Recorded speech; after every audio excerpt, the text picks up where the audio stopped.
અમે વર્ષોથી અહીંયા પાલભાઈ આગળ જ બનાવી છે અને તેમનું કામ બહુ એક્યુરેટ અને આમ ફિનિશિંગ વાળું છે, તેથી કરીને અમે અહીંયા જ બુક કરાવી છે. અને અહીંયા એક એ બેનિફિટ છે કે તમે કોઈ પણ ફોટો આપો, ફોટોગ્રાફી તે પ્રમાણેની મૂર્તિ બનાવી આપે છે. આ વખતે અમારે ગણપતિ બાપા અને બાજુમાં રીધિ સિદ્ધિ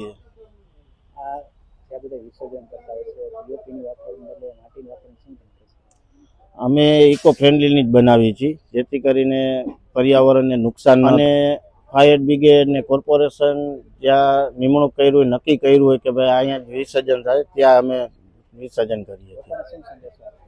લોકોને સંદેશો એ આપી કે તમે મૂર્તિને જ્યાં આવે ત્યાં મૂકી ન દેતા.